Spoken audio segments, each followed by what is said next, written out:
சமைக்கும் போது ஒரு லவ்வோட சமைக்கணும்டா. அதான் பாதி ருசியே. வெங்காயம் நறுக்கும் போது கூட ரசிச்சு நடக்கணும், லவ்வோட. வணக்கம் அண்ட் வெல்கம் டு இன்லாஸ் சமையல்.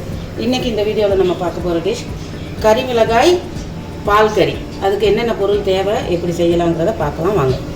இப்போது அதுக்கு தேவைக்கு நான் ஒரு 5 பச்சை மிளகாய் எடுத்து வச்சுருக்கிறேன்.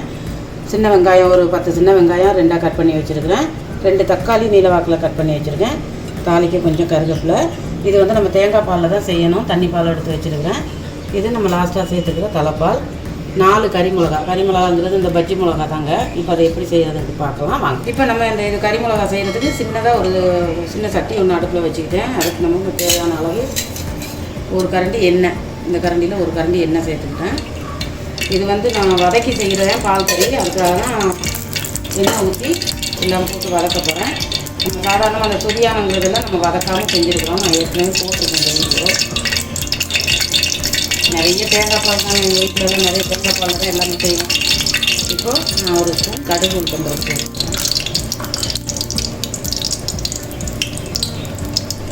கொஞ்சம் கருவேப்பிலை,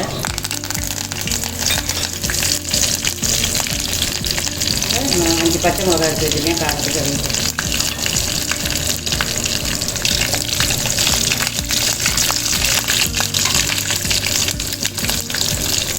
சின்ன வெங்காயம்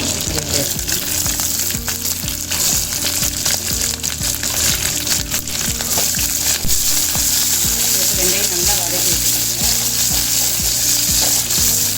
இது இந்த கறி மிளகா பால் ரொம்ப நல்லாயிருக்கும். குழந்தைகள் சாப்பிட்றதுக்கு நல்லாயிருக்கும். காரமே இருக்காது. பஜ்ஜியெல்லாம் சொல்லுவாங்க, அதில் தான் காரமே இருக்காது, நல்லாயிருக்கும். ஓரளவு வெங்காயம் வதங்கி இந்தளவு வதங்கினா போதும். இப்போ நாங்கள் தக்காளி சேர்த்துக்கிறோம்.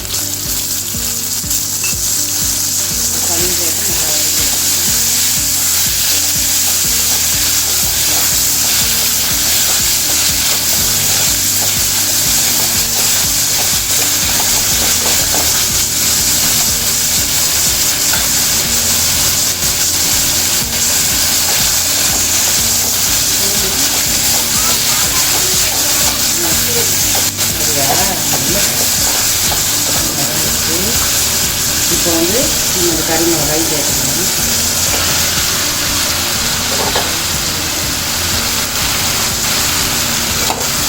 இதெல்லாம் நல்லா எண்ணெயிலே வதங்கணும். அப்போ நல்லாயிருக்கும். போட்டு நல்லா தூக்கி வச்சுருங்க. கொஞ்ச நேரம் அப்படியே வதங்க வச்சுருங்க. பாருங்கள், நல்லா இந்த கறி மிளகாய் நல்லா வதங்கிடுச்சு. இந்த அளவுக்கு நல்லா வதங்கி வரணும். வதங்கிடுச்சு. இப்போ நம்ம அதுக்கு உப்பு கொஞ்சம் சேர்த்துக்குவோம். அடுப்பு சிம்மில் வச்சுக்கோங்க, இல்லைன்னா அடி பிடிச்சிரும். ஒரு கரண்டி உப்பு சேர்த்துக்குறேன். அப்புறமா இதுக்கு மசாலா ஐட்டம் மிளகாத்தூளெல்லாம் தேவையில்லை. கொஞ்சம் ஜீரகத்தூள், ஒரு 1/4 ஸ்பூன் ஜீரகத்தூள். அதே போல் ஒரு 1/4 ஸ்பூன் மிளகுத்தூள்,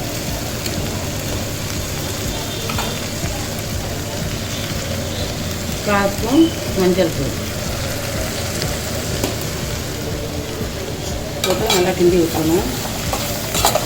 இதுக்கு நம்ம புளி கரைச்சல் ஊற்ற போகிறது கிடையாது. லெமன் நம்ம லாஸ்ட்டாக கொஞ்சம் லெமன் மட்டும் ஊற்றிக்கணும். இப்போ நான் இதை எடுத்து வச்சுருக்கிற தண்ணி பால் சேர்த்துக்கிறேன். தண்ணி பால் சேர்த்து கொஞ்சம் மூடி போட்டு மூணுனா நான் நல்லா வெந்துடும். அது சேர்த்துட்டு இப்படி ஒரு கிளறி விட்டுருங்க. கிளறி விட்டு மூடியை போட்டு மூடி நல்லா கொதிச்சிட்டு இருப்பாங்க. நல்லா வெந்துருச்சு. எல்லாம் மிளகாலாம் நல்லா வெந்துச்சு.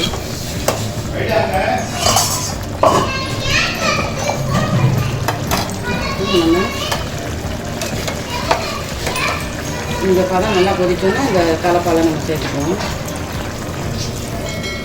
தலைப்பால் சேர்த்து நீங்கள் நல்லா கொதிக்க விட்டுறாங்க. இப்போ கொதிக்க விட்ட மாதிரி பால் கறி தெரிஞ்ச கறி ஆகிடும். அப்புறம் நீங்கள் அதை தலைப்பாலை ஊற்றிட்டு கொஞ்சம் தண்ணி சேர்த்து இந்த கிண்ணத்தை அப்படி அலம்பி ஊற்றிடுங்க.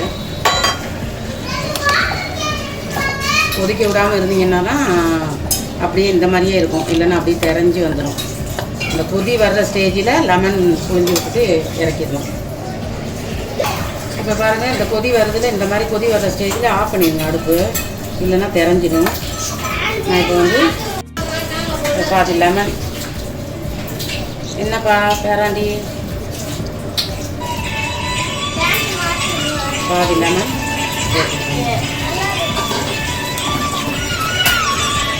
இப்போ சூப்பரான ஒரு கறி மிளகா பால் கறி ரெடி ஆயிடுச்சு. இது உங்கள் வீட்லேயும் செஞ்சு பாருங்கள். செஞ்சு பார்த்துட்டு எப்படி இருக்குன்னு கமெண்ட் செக்ஷனில் சொல்லுங்கள். எங்கள் சேனலுக்கு சப்ஸ்கிரைப் பண்ணுங்கள், லைக் பண்ணுங்கள். ஓகே, பாய். சமைக்கும் போது ஒரு லவ்வோட சமைக்கணும்டா, அதான் பாதி ருசியே. வெங்காயம் நறுக்கும் போது கூட ரசிச்சு நறுக்கணும், லவ்வோட.